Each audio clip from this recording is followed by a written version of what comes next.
দেখ এরম টাইপের কোশ্চেন বারবার আসে রেশিও চ্যাপ্টারে। কি বলেছে, the present age of Anjali and Ashu is 2:3। তাহলে অঞ্জলি অ্যান্ড আশুর প্রেজেন্ট এজটা বলেছে কি রেশিও আছে, 2:3। আমরা সলিউশনে কি করব, লেট অঞ্জলিজ এজ বি 2:3 বলেছিল, তার 2টা হচ্ছে অঞ্জলির রেশিও, দ্যাট ইজ 2x ধরবো। কি করলাম, 2x ধরবো। আর আশুর এজটাকে কি ধরবো, আশুজ এজ বি 3x ধরবো, কারণ আশুর রেশিওটা কথা বলেছিল 3। এবারে বলেছে এটা কিন্তু present age, Anjali's present age হচ্ছে 2x and Ashu's present age is 3x। যেমন রেশিও বলে দিয়েছে, সেই রেশিওতে আমরা শুধু একটা কমন ফ্যাক্টর অ্যাড করেছি, দ্যাট ইজ x। অ্যাড করা মানে কমন ফ্যাক্টর এনেছি, মানে মাল্টিপ্লিকেশন ফর্ম এনেছি। এরকম টাইপের সামনে সবসময় রেশিও থাকলে একটা কমন ফ্যাক্টর মাল্টিপ্লাই করে নেবো, ঠিক আছে।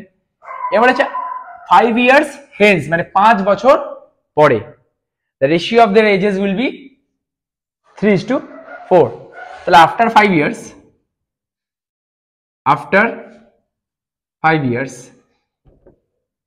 কি হচ্ছে, after 5 years অঞ্জলিজ এজ কত হবে, Anjali's age will be present age হচ্ছে 2x, 5 বছর পরে কত হবে, +5। এখন আমার এজ যদি 10 হয়, 5 বছর পরে 15 হবে, কি করে আসলো, 5 অ্যাড করে। তাহলে এখন অঞ্জলির এজ 2x, 5 বছর পরে কত হবে, 2x + 5। তাহলে আশুজ এজ কত হবে, আশুজ এজ will be 3x + 5, তাই না। 5 বছর পরে অঞ্জলির এজ হবে 2x + 5 এন্ড 5 বছর পরে আশুর এজ হবে 3x + 5। এবারে তোকে এই 5 বছর পরের রেশিওটা বলে দিয়েছে, যে 5 বছর পরে ওদের যে এজটা আসবে সেই এজের রেশিও হচ্ছে 3:4। That means according to problem এটিপি, according to problem 2x + 5 divided by 3x + 5। এই যে 5 বছর পরের দুজনের রেশিও, অঞ্জলির রেশিও এন্ড আশুর রেশিও কত হচ্ছে 3:4। যেমন বলেছে তেমন ভাবে করলাম। 5 বছর পরে অঞ্জলি রেশিও বলে, অঞ্জলির এজ বলছে 2x + 5, তাই 2x + 5। 5 বছর পরে আশুর এজ বলছে 3x + 5, তাই 3x + 5। এই দুটো এজের রেশিও কত, 3:4 বলে দিয়েছে, তাই 3:4। এবার আমরা সিম্পল কি করব, এই ইকুয়েশনটাকে সলভ করব। আমরা ক্রস মাল্টিপ্লাই করব, 4 × 2x + 5, এক্ষেত্রে 3 × 3x + 5। কি করলাম, ক্রস মাল্টিপ্লাই করলাম, 4 এর সাথে এটা মাল্টিপ্লাই করলাম এন্ড 3 এর সাথে এটা মাল্টিপ্লাই করলাম, তাই না। এটাকে বলে cross multiplication.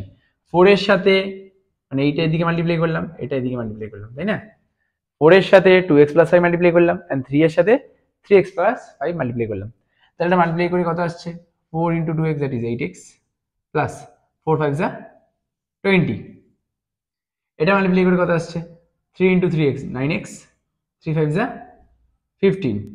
X related term সব আমরা একদিকে রাখবো, তাহলে এটা 8x আছে রাখবো, এই 9x এদিকে আসলে -9x, এদিকে 15 আছে 15 লিখবো, এই +20 এদিকে গেলে -20। ক্লিয়ার। তাহলে 8x - 9x কত হয়, -x। 8x - 9x that is -x, আর 15 - 20 দ্যাট ইজ -5। বোথ সাইডে মাইনাস কেটে গেল, তাহলে x কত আসলো 5। এটা x এর ভ্যালু, ঠিক আছে। এবার জিজ্ঞেস করেছিল কি কোশ্চেনে, ফাইন্ড देयर এজেস, ওদের এজ গুলো কি কি ছিল, আমরা কি কি ধরেছিলাম, 2x ধরেছিলাম। তাহলে অঞ্জলির এজ কত হচ্ছে, অঞ্জলিজ প্রেজেন্ট এজ ইজ কত ছিল 2x, 2 × x এর ভ্যালু কত 5, তো 2 × 5 that is 10 and 2x 2 × x ধরেছিলাম, কারণ আমরা তো এজের রেশিও দিয়ে দিয়েছিল, তাই আমরা একটা কমন ফ্যাক্টর এনেছিলাম, দ্যাট ইজ 2x। যখন এরকম রেশিও দিয়ে দেবে, এটাকে 2x ধরবো, এটাকে 3x ধরবো, ফার্স্ট কন্ডিশনটাকে 2x এন্ড 3x ধরলাম। এবার x এর ভ্যালুটা যেই বেরিয়ে গেল, x এর ভ্যালুটা আমরা এখানে পুট করব, 2 × 5 দ্যাট ইজ 10 এন্ড আশুর প্রেজেন্ট এজ কত হবে, আশুজ প্রেজেন্ট এজ ইজ কত 3 × x, মানে 3 × 5, x এর ভ্যালু তো 5 দ্যাট ইজ 15। ক্লিয়ার। এরকম টাইপের সাম কিন্তু রেশিও চ্যাপ্টারে বারবার আসে। আচ্ছা, আর একটা নিউমেরিক্যাল আজকে আমরা দেখবো, এটা তাড়াতাড়ি কপি করে নে তোরা।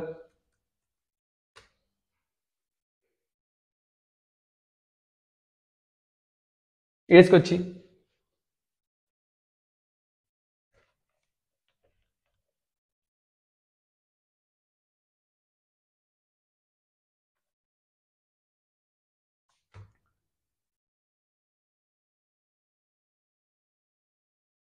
if 3a equals to 2b equals to 5c, কি বললাম, দিয়ে দিয়েছে 3a equals to 2b equals to 5c, এটা ইম্পর্টেন্ট একটা সাম।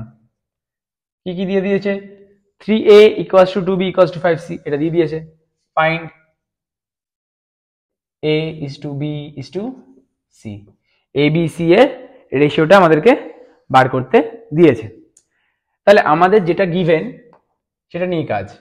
দেখো, let 3a equals to 2b equals to 5c equals to k, সবকটাই তো ইকুয়ালস টু ছিল মাঝখানে, তাই সবকটা ইকুয়ালস টু কে ধরে নিলাম।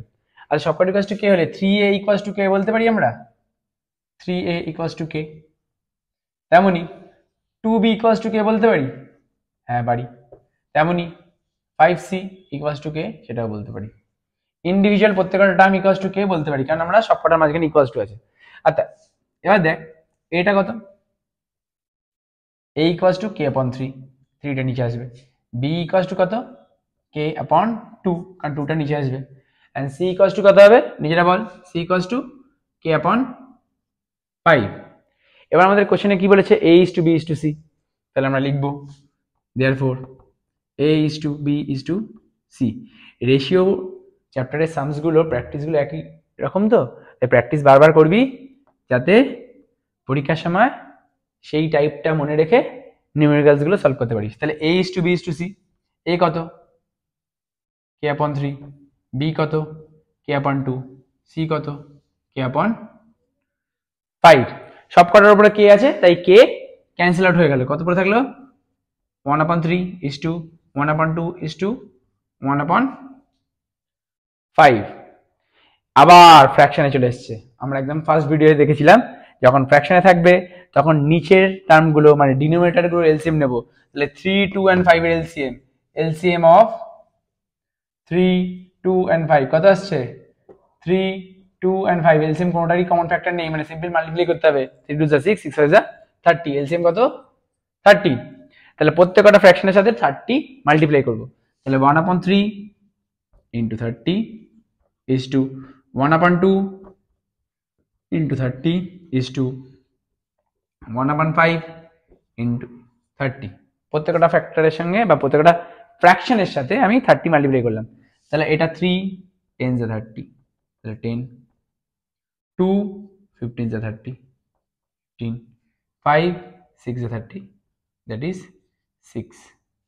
তাহলে কমন রেশিওটা কি আসলো বা সিম্পলেস্ট ফর্মটা কি আসলো, 10 is to 15 is to 6, কারণ a is to b is to c এর ভ্যালু জানতে চেয়েছে, দ্যাট ইজ আমাদের কত আসলো, 10 is to 15 is to 6। Clear? চলো আজকে অবধি।